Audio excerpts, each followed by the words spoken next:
cette conférence de presse pour une raison très simple, c'est que avant de me lancer dans la campagne électorale pour les législatives, j'avais effectivement envisagé de m'adresser à la presse.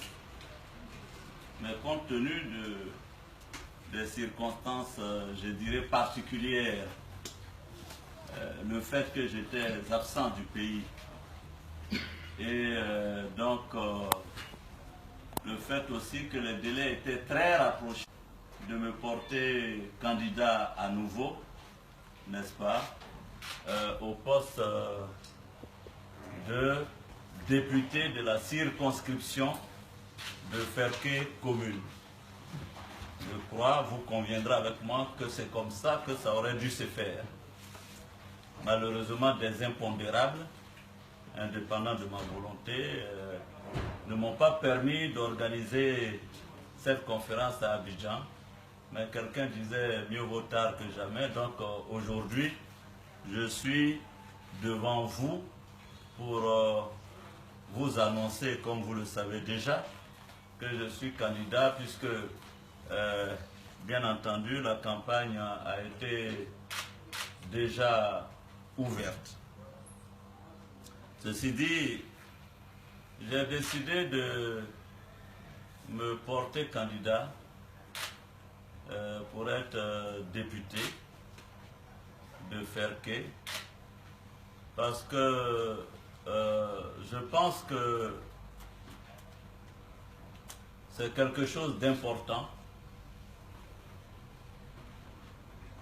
non seulement au plan personnel de le faire, mais aussi pour répondre à une sollicitation de mes parents qui, par le truchement de plusieurs émissaires, m'ont signifié qu'ils étaient disposés à me reconduire comme député de la circonscription de Ferké commune. Je pense que au plan local,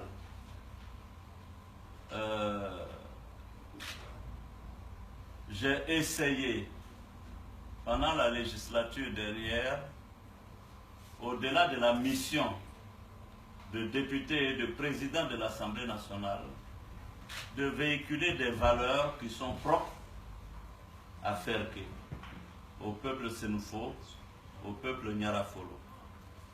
J'ai essayé autant que faire se peut d'exercer ma fonction de président de l'Assemblée nationale dans l'humilité, dans la loyauté, dans le respect de la parole donnée, avec fidélité et avec un sens aigu du devoir.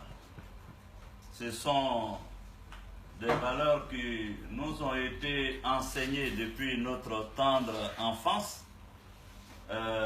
Pour ceux qui connaissent bien la culture Sénoufo, savent bien que à côté de l'école, si vous voulez, occidentale, il y a quand même une école de formation qui est le Poro. Vous avez entendu parler du bois sacré et tout ça, etc. Une école qui sert, n'est-ce pas, à forger le caractère de l'adolescent pour le passer à l'étape d'adulte.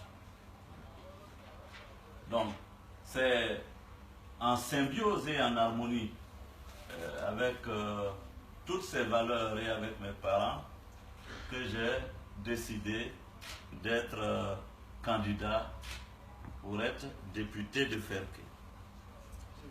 Évidemment, cette candidature, vous l'aurez remarqué, est portée par les populations de Ferké, mais j'ai voulu qu'elle soit portée par la jeunesse de Ferké. Vous avez vu, les jeunes ont cotisé, pour payer la caution pour ma candidature. Donc, je veux mettre les jeunes au devant pour porter cette candidature. C'est pourquoi vous verrez qu'il y a une innovation, du moins une différence avec la campagne de 2011, c'est qu'aujourd'hui vous avez des volontaires qui sont plus de 500 qui font du porte-à-porte pour retrouver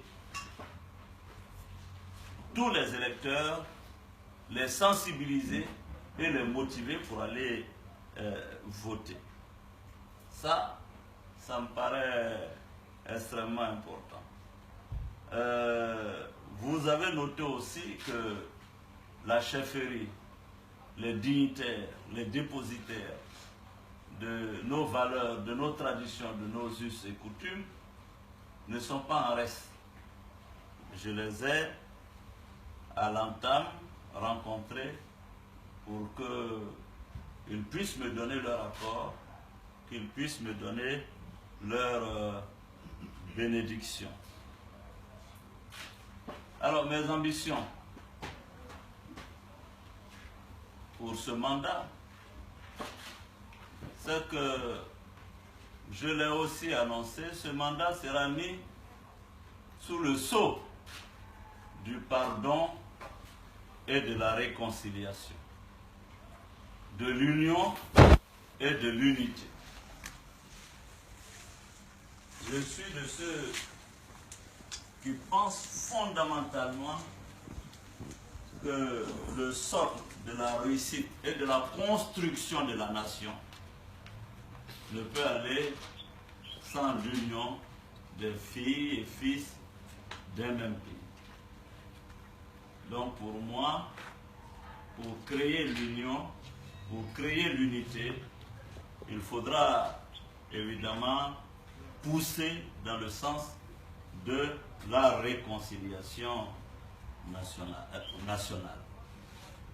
Et même au plan local, il faudra que nous mettions l'accent sur la réconciliation nationale.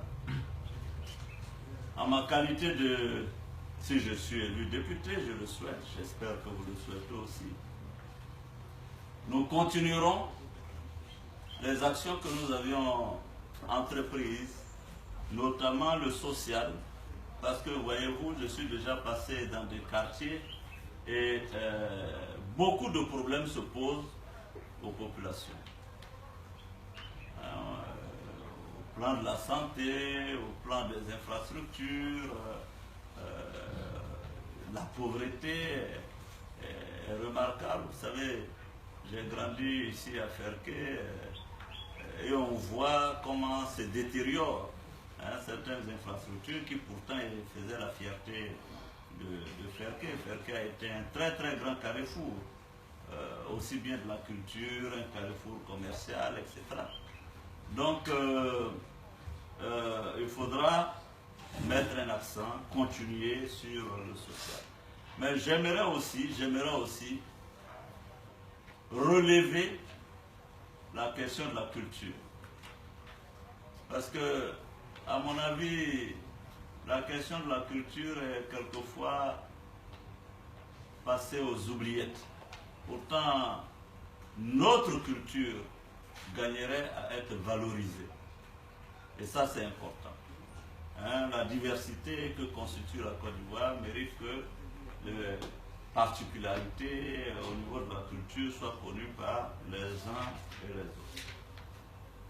Donc, mesdames et messieurs les journalistes, vous voyez que c'est bien ambitieux ce que nous voulons donc faire pendant les années à venir si nous étions élus députés. Évidemment, notre rôle continuera d'éduquer les populations. Quand je dis éduquer, c'est leur expliquer le fonctionnement de l'État, les institutions de la République. Et donc leur expliquer le rôle de chaque institution, parce que c'est important. souvent on confond le rôle du maire, du député, du président de région, etc. Pourtant, la République est organisée et chacun doit faire ce pourquoi il est mandaté. Donc ça c'est extrêmement important pour nous de le faire savoir aux populations. Donc voici, mesdames et messieurs les journalistes, ce pourquoi je vous ai bien entendu invité pour que nous puissions échanger. Il était normal qu'un président de l'Assemblée nationale sortant, à la veille d'une échéance aussi importante dans la vie de la nation, puisse s'adresser de fond en comble aux journalistes. Et c'est ce que j'avais espéré faire avant le début de la campagne. Mais comme je vous l'ai expliqué tout à l'heure, des circonstances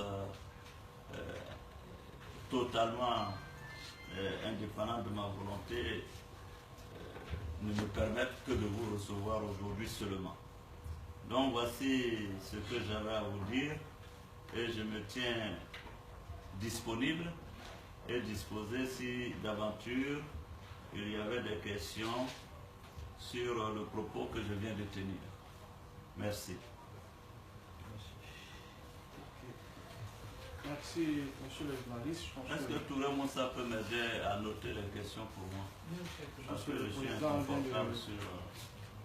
de finir ses propos liminaires. Comme je vous l'avais déjà dit, on pourra toujours prendre des questions. Il y a également la question des candidatures indépendantes pour faire grand bruit. Il va aussi... Mais je n'en ai pas parlé. Moi, je ne suis pas indépendant.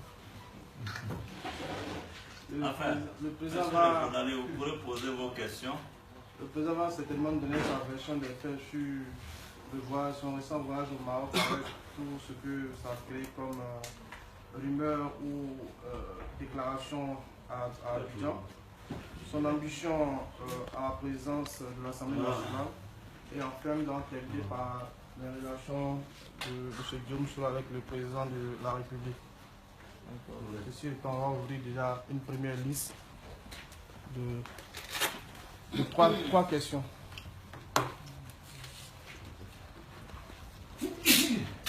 Ok. C'est quoi la question? Marc Dossa, qui a levé la main. D'accord. Merci beaucoup. La première question que je voudrais poser au président de l'Assemblée nationale, c'est savoir comment il va. Parce que la rumeur au sujet de son déplacement au Maroc était liée à une question de santé. Donc j'aimerais savoir comment va le président de l'Assemblée nationale. Et deuxièmement, est-ce qu'il a effectivement demandé un avion de l'État de Côte d'Ivoire qui lui a été refusé par l'État de Côte d'Ivoire, comme ça a été dit. Merci beaucoup. D'autres questions? Merci.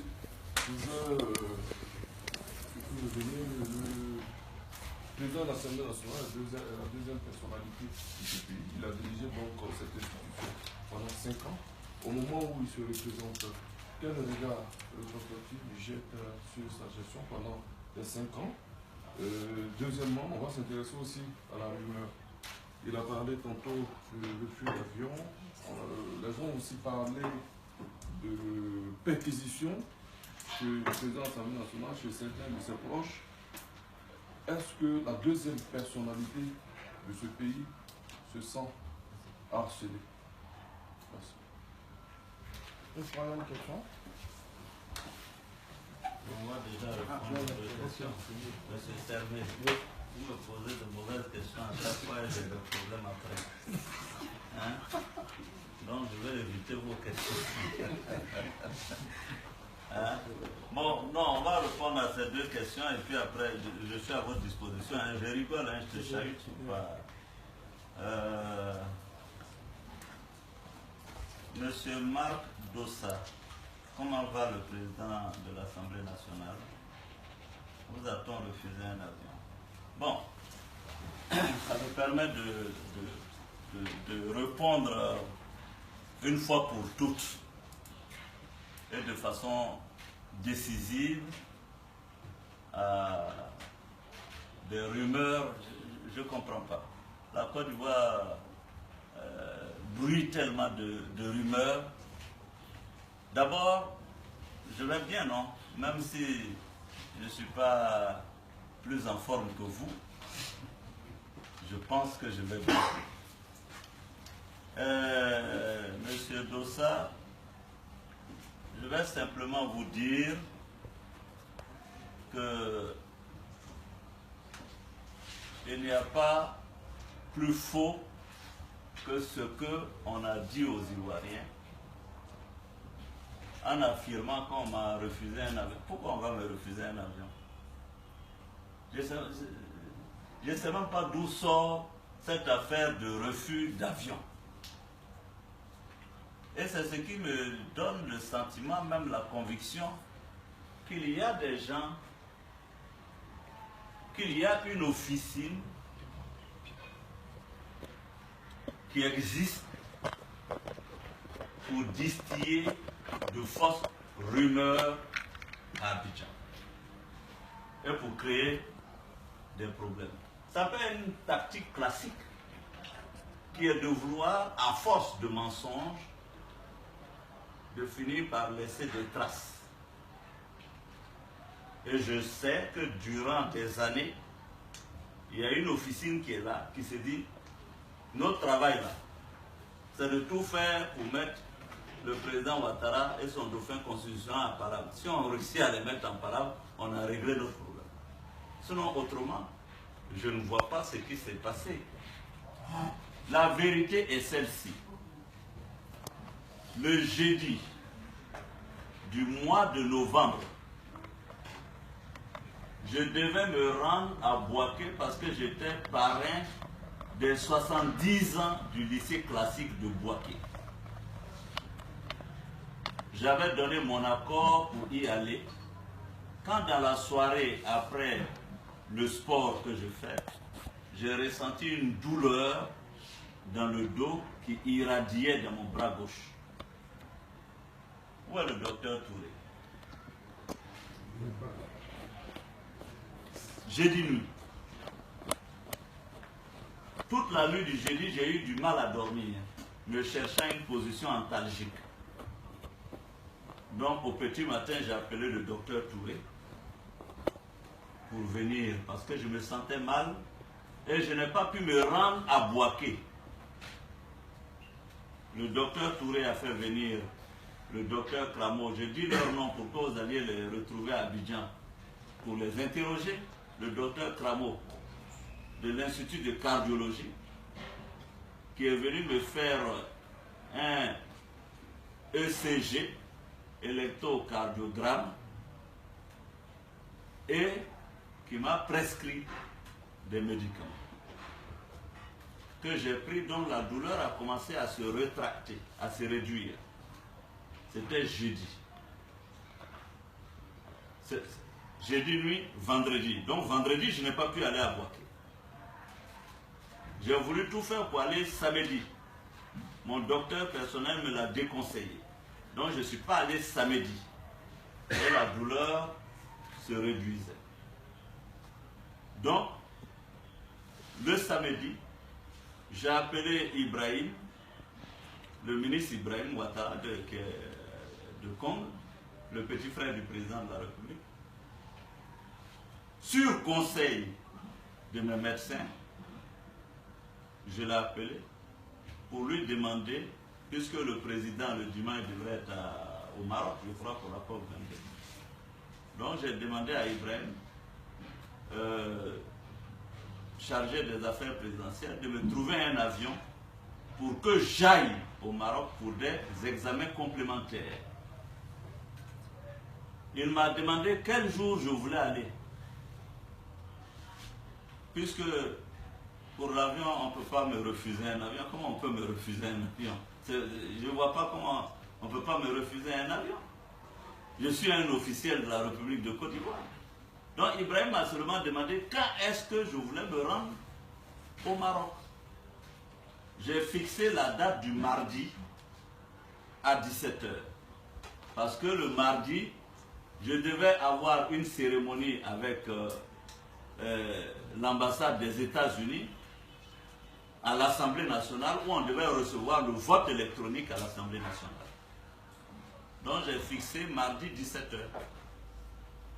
Donc pour moi, comme je prenais déjà les médicaments prescrits par mes médecins, Dr Touré et Dr Kramo, je pouvais encore travailler tranquillement, le temps tranquillement et paisiblement de me rendre au Maroc pour faire des examens complémentaires comme me le recommandaient mes médecins. Et je me suis même payé donc le luxe de fixer une rencontre avec les Américains le mardi à 14h.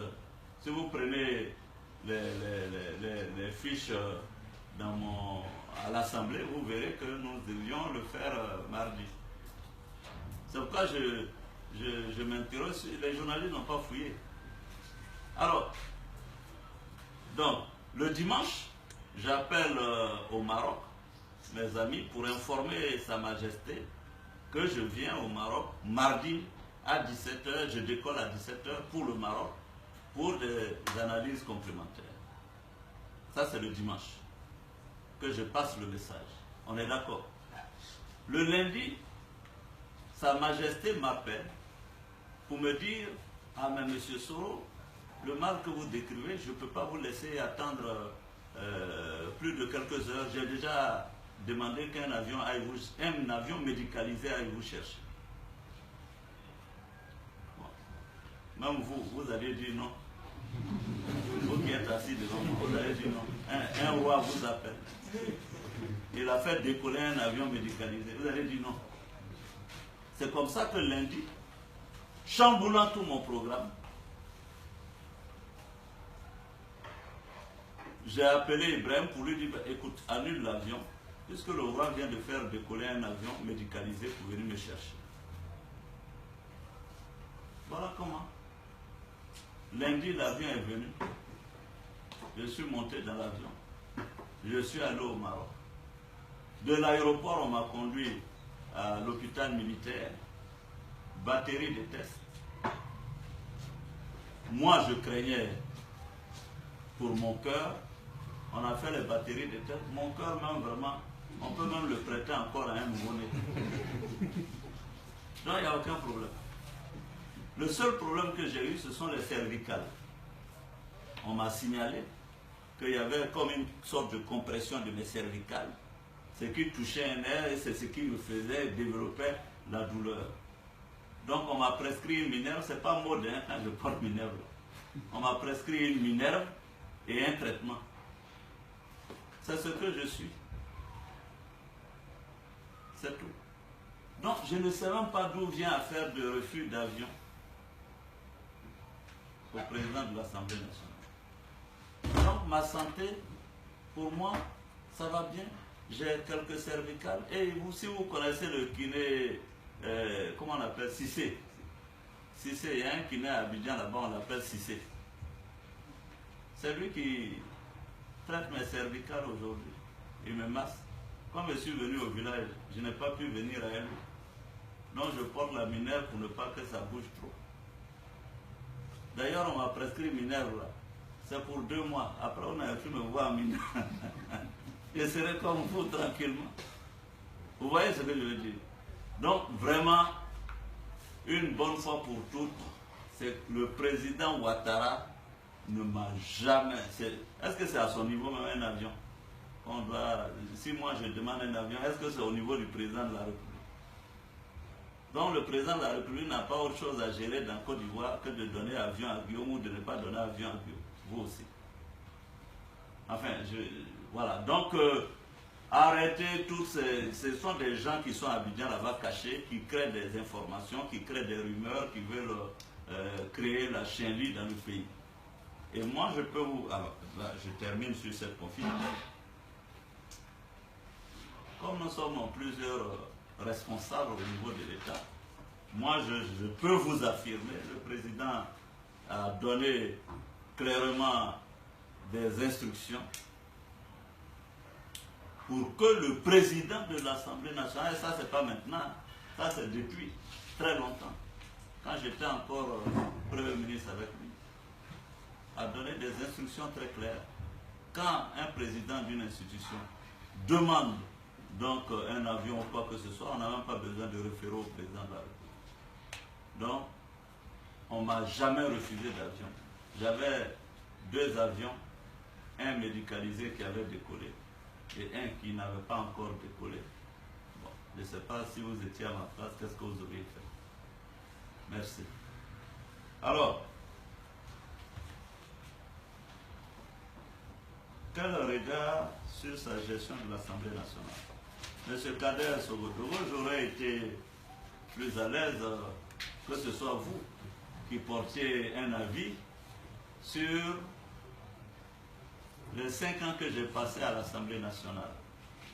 Ça aurait été moins subjectif parce que si je dois parler moi-même de mon bilan, je pourrais même vous donner l'impression de me vanter d'être vaniteux. Mais je pense que pendant 5 ans, j'ai essayé de diriger l'Assemblée nationale avec responsabilité, avec un sens élevé du devoir. J'ai essayé tout le long de mon mandat à l'Assemblée nationale d'inscrire cette institution au cœur de la République.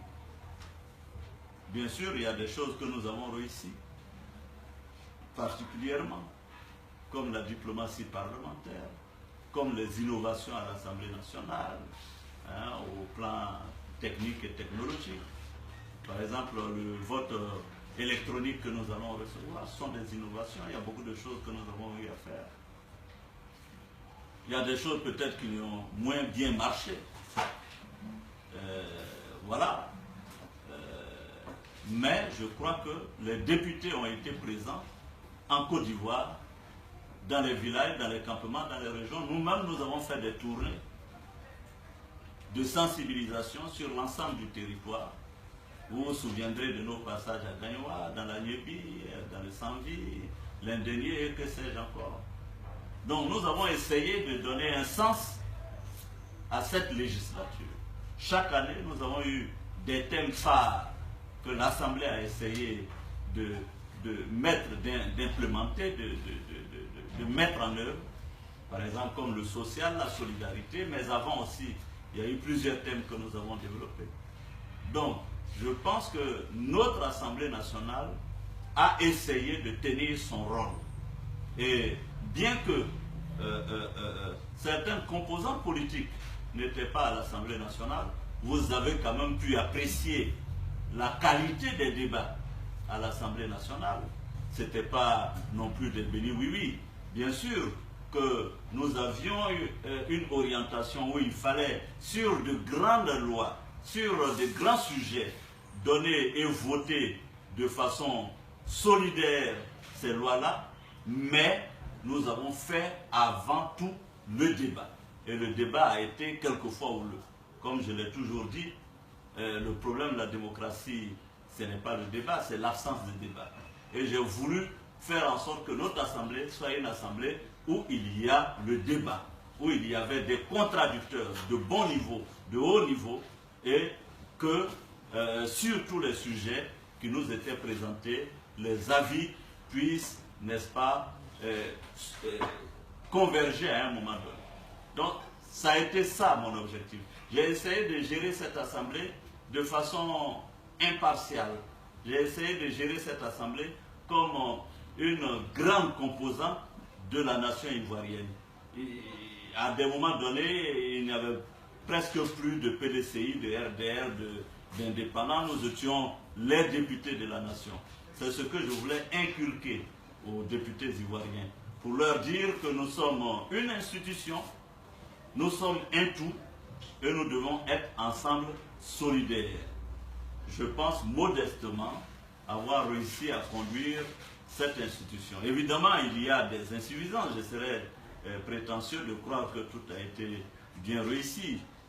Moi-même, en écoutant, je sais très bien que, par exemple, sur les questions du contrôle de l'action du gouvernement, il y a peut-être eu des attentes de la population sur certains aspects les questions au ministre, ou les ministres doivent passer devant l'Assemblée. Certainement qu'il y a eu des insuffisances.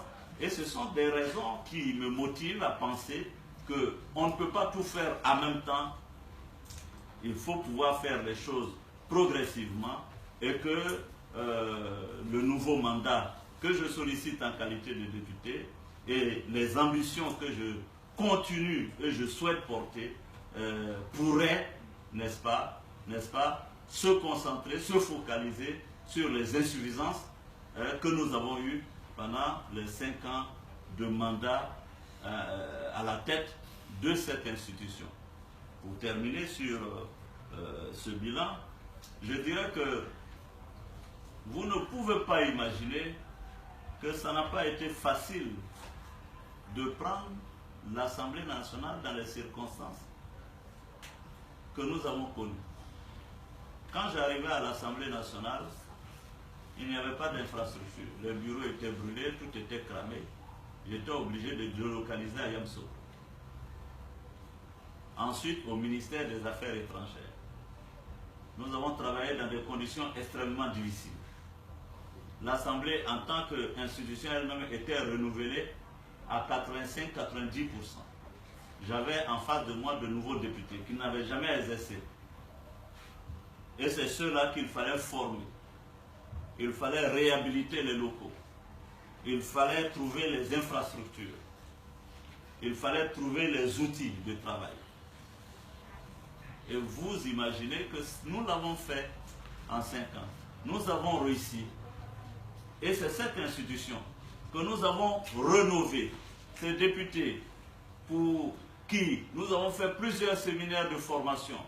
C'est cette institution, à peine sortie de guerre, que nous avons réussi à hisser au plan international dans les organisations comme la francophonie, l'Assemblée parlementaire de la francophonie. Aujourd'hui, la Côte d'Ivoire est vice-présidente de l'Assemblée parlementaire de la francophonie. Nous sommes présidents donc de la conférence afro-arabe. Nous sommes au niveau du Parlement panafricain. Nous sommes au niveau du Parlement de la CEDEAO, de l'UE. Ce n'était pas évident, je peux vous l'assurer. Et en 5 ans, nous avons relevé tous ces défis. À l'Assemblée nationale sont passées des personnalités en 5 ans. Des personnalités comme des présidents de la République, comme le DG du FMI, comme le président de l'Assemblée nationale de France. Il y a bien longtemps que tout ça ne s'était pas produit dans notre Assemblée nationale. Et c'est en 5 ans que nous avons réussi. C'est pourquoi je dis, et même le président de l'Assemblée nationale du Cambodge, jamais, depuis 60 ans, un président de l'Assemblée d'Asie n'était venu en Côte d'Ivoire, mais on a reçu le président de l'Assemblée nationale du Cambodge, on a reçu le président du Conseil consultatif populaire de Chine. Donc, quand même, c'est parce que cette assemblée comptait, cette assemblée existait, cette assemblée faisait envie que toutes ces personnalités sont venues en Côte d'Ivoire. Alors, bon, évidemment, c'est un petit bilan, c'est un modeste bilan. Et nous souhaitons justement que les Ivoiriens puissent l'apprécier à sa juste valeur et nous confier de nouvelles responsabilités. Alors, on me demande vraiment perquisition chez mes proches. C'est faux. Je ne sais pas comment dire c'est faux et puis vous allez me croire. Mais ils sont là. C'est Soul, non? Il est là, posez-lui la question. Moi-même, c'est arrivé à faire que ici.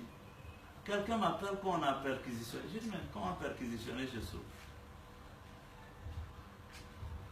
Et puis chez qui encore? Soul.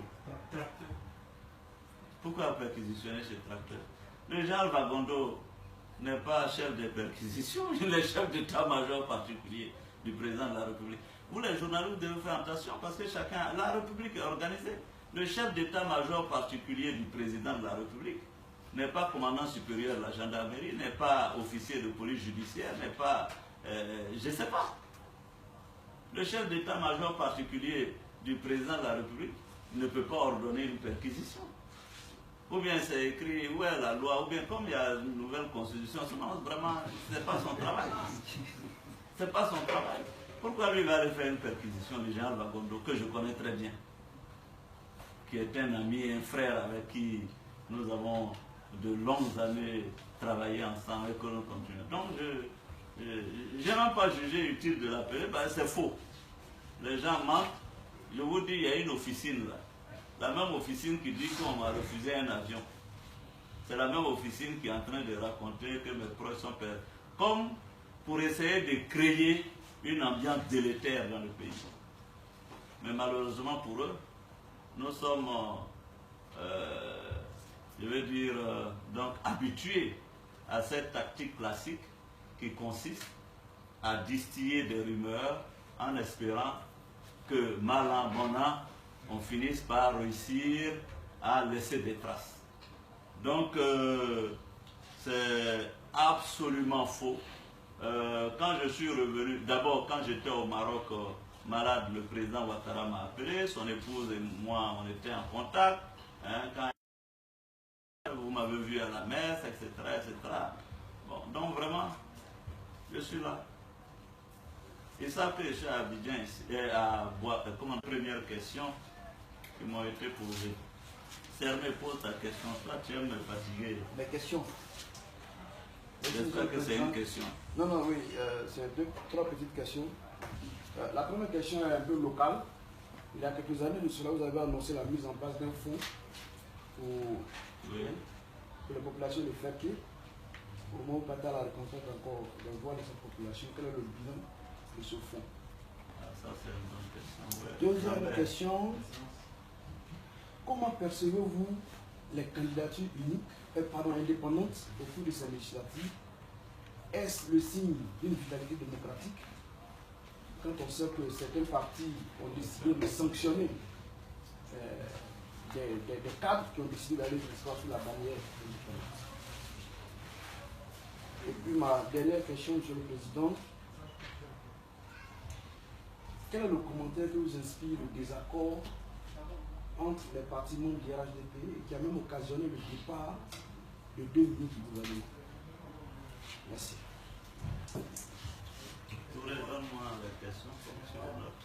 Je n'arrive pas à les noter, la table là n'est pas bonne.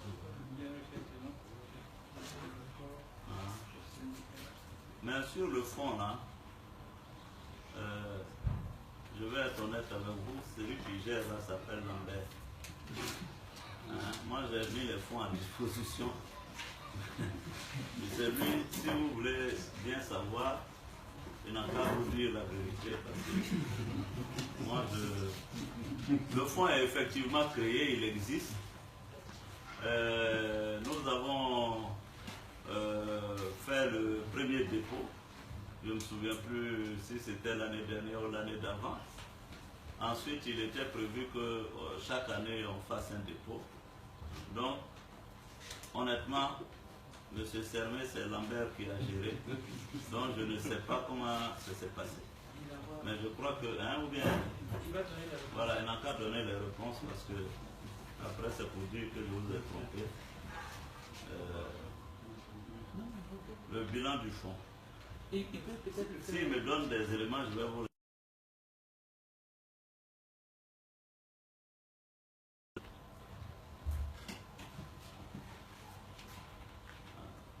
Donc après, il faut leur dire.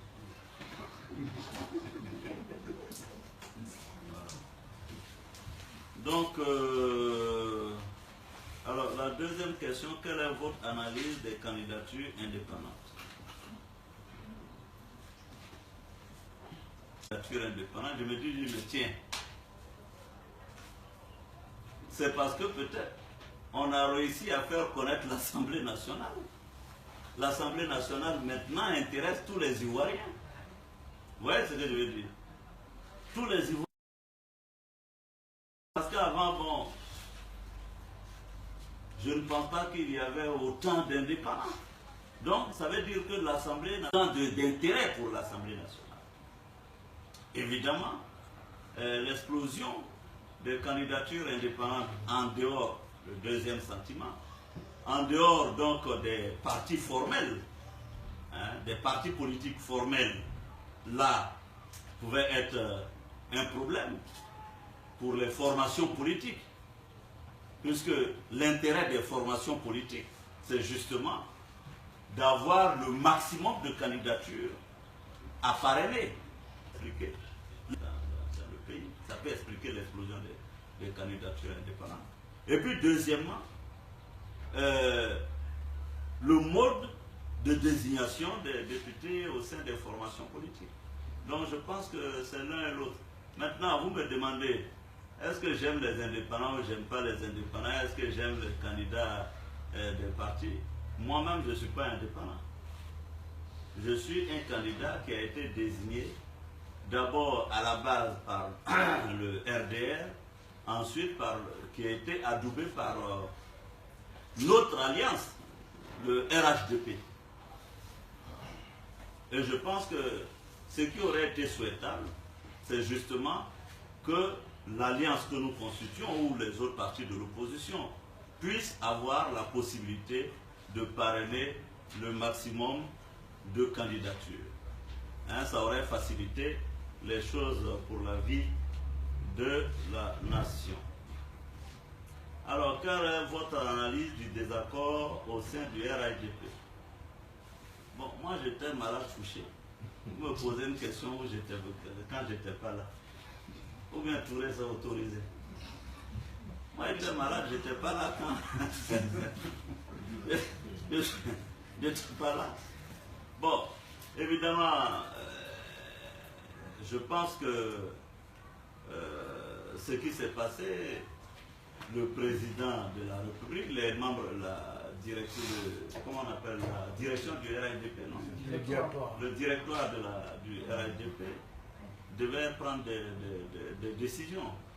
Je crois que c'est à vous les journalistes d'aller regarder dans la charte du RHDP. Évidemment, si certains donc, ne se plient pas à la discipline de l'entente commune, que des décisions soient prises.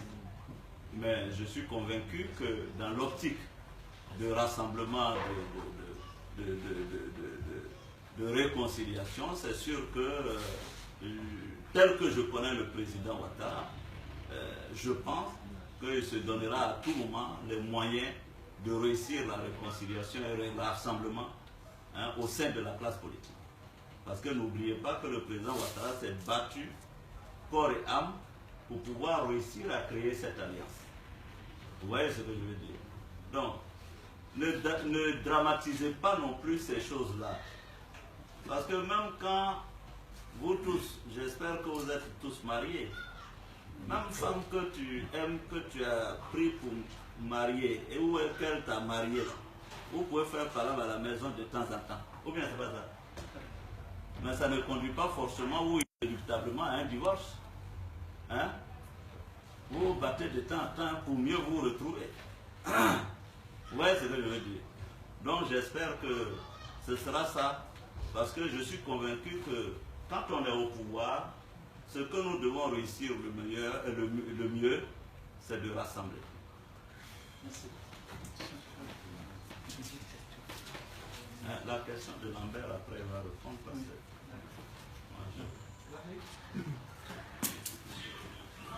Monsieur le Président, je voulais savoir si je réclame proche de vous, notamment Soro Kanini. Qu'en est-il? Je voulais savoir, Monsieur le Président, si vous êtes élu, est-ce que vous allez briguer la présence de l'Assemblée nationale? Merci. Alors, Soro Kanini, député, sachez qu'il est député jusqu'au 31 décembre.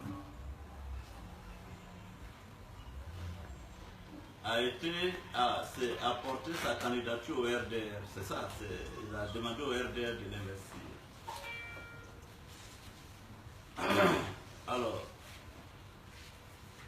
le jour où on devait statuer, et je crois que le secrétaire général par intérim du RDR l'a dit, j'ai interrogé le secrétaire général par intérim, c'est ça non? Amadou Soumaro, pour savoir ce qu'il en était de la candidature de Soro Kanigé. Il nous a informés, nous tous, aussi bien moi que le président de la République, enfin les membres de la Réunion, que la base de sa région, de son village ou de son département, sa circonscription, ils avaient écrit pour dire qu'ils ne voulaient plus de Kanigé. Il a rendu compte. Donc, ceci a été porté à la connaissance de Kanigé, puisque je crois que le ministre Amadou Gon, mon frère, a reçu Kanigé pour l'informer de ce que la base de Sirasso avait écrit pour dire qu'il ne voulait pas sa candidature. Après ça, j'ai noté que M. Kanigé allait en candidature indépendante. Mais je vais vous dire, parce que les gens aiment bavarder, il ne revient pas à moi, Guillaume Soro, d'aller voir des gens pour leur dire, monsieur, allez-vous porter en candidature indépendante, ou monsieur, n'allez pas vous porter en candidature indépendante. Je crois que tout citoyen est libre de ces décisions, que je respecte. Donc franchement, ce n'est pas parce que Kanigé est candidat indépendant à Sirasso que je vois les esprits tordus et malsains, mal intentionnés, qui disent Guillaume est derrière les indépendants. Alors les 700 indépendants qui sont là, c'est moi qui je suis allé les trouver pour leur dire d'être candidat indépendant. Si je dois financer 700 indépendants, là, même 1 million par indépendant, ça fait combien? 700 millions. Si je prends ça pour donner à ma femme à la maison, elle ne sera pas contente. Arrêtez ces histoires-là. Avant que je sois président de l'Assemblée nationale, en Côte d'Ivoire, il n'y avait pas de candidat indépendant. En 2011, il n'y avait pas de candidat indépendant. Contre moi, ici, à Ferké, il y avait candidat indépendant. Cette année, il y a 2 candidats qui sont mes adversaires ici. Je m'insurge contre cette façon de penser. Je m'insurge contre cette façon de penser parce que je considère qu'on peut laver le linge sale en famille. Si Kanigé est candidat indépendant, on peut l'appeler à la maison et puis lui donner des conseils pour le raisonner. Au lieu de chercher des boucs émissaires chaque fois. Quand il y a des indépendants, ah oui, c'est Guillaume Soro, mais à quel Guillaume Soro? Moi, je suis né, même les indépendants sont nés avant moi. Même au temps d'Oufoué, il y avait des indépendants. Pourquoi on vient trouver que Guillaume Soro? Donc, honnêtement, cette histoire, je la déplore. Je demande aux gens mal intentionnés d'arrêter de faire des accusations. J'ai même lu quelque part, on dit qu'Kanigé a créé le RACI, le réseau des amis de Côte d'Ivoire. Mais attendez, tous ceux qui ont créé des mouvements, il y a beaucoup qui sont candidats aujourd'hui. Ou bien, hein? Charles Yaouré a créé Force 2015, il est candidat. Abonois a créé Trieux. Je ne sais pas s'il est candidat ou s'il n'est pas candidat. Monasco a créé, il y a Monasco qui existe. Il est candidat, non, Monasco? G25 a créé un mouvement, il est candidat. Tous les candidats, les gens ont créé des mouvements. Donc vraiment, bon, vraiment pourquoi laisser Guillaume Soro en paix? Hein? Je ne cherche rien, laissez-moi en paix. Donc, les indépendants ou pas indépendants, les candidats ou pas candidats, là, je ne suis pas dedans. Est-ce que vous m'avez vu, j'ai pris ma voiture pour aller battre campagne pour un indépendant? Si quelqu'un m'a vu aller battre campagne pour un indépendant, il n'a qu'à lever le doigt. Parce que comme on me suit maintenant à la trace, vous les journalistes, vous avez vu que j'ai atterri ici par hélicoptère. Tout à fait. Je ne suis pas allé quelque part, je suis à Ferké ici. Voilà ce que je peux dire. Alors, serez-vous candidat à nouveau au perchoir? Alors, je vais être... j'ai demandé la bénédiction de mes parents à Ferké pour être député. Si je suis élu le 18 décembre 2016, j'irai voir le président de la République, le président Ouattara, pour demander s'il n'y voit aucun inconvénient pour me porter à nouveau candidat au perchoir. J'irai aussi voir le président Bédié, président du PDCI-RDA, pour demander sa bénédiction, son autorisation, s'il n'y voit aucun inconvénient pour me présenter comme candidat à l'Assemblée nationale. J'irai voir aussi Moutaye Anzoumane, le patron du MFA, pour demander son autorisation, ses prières, pour me présenter comme candidat au perchoir. En tout état de cause, je ne ferai rien que le président Ouattara n'autorise. Donc, j'ai toujours considéré que la fonction de président de l'Assemblée nationale, c'est un poste hautement et éminemment politique, j'allais dire de confiance.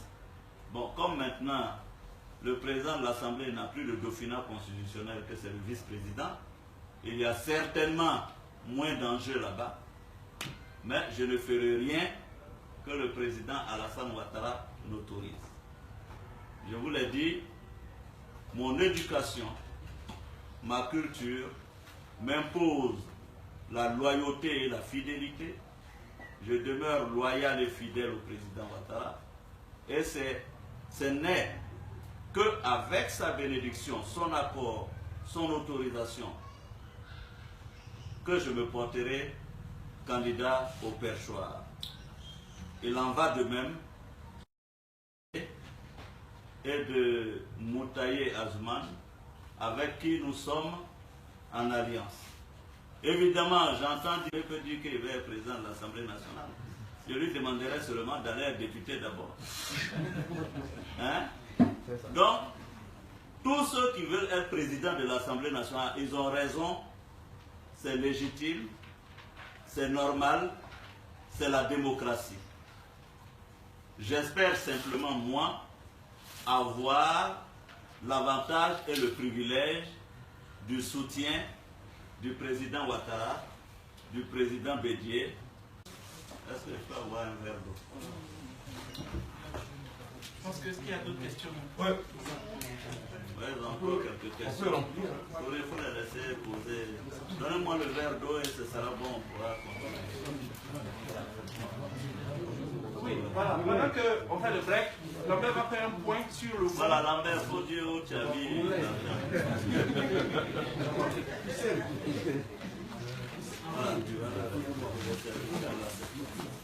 Moi, je suis prêt, messieurs les journalistes, voici mon docteur. Je suis prêt à demander à mon docteur de publier mon bilan médical. Je n'ai aucun problème. Voilà. Ceux qui disent que je vais mourir demain, après-demain. Je vais vivre longtemps encore. On arrête les enregistrements, on va faire un break. Est-ce qu'on peut arrêter les enregistrements?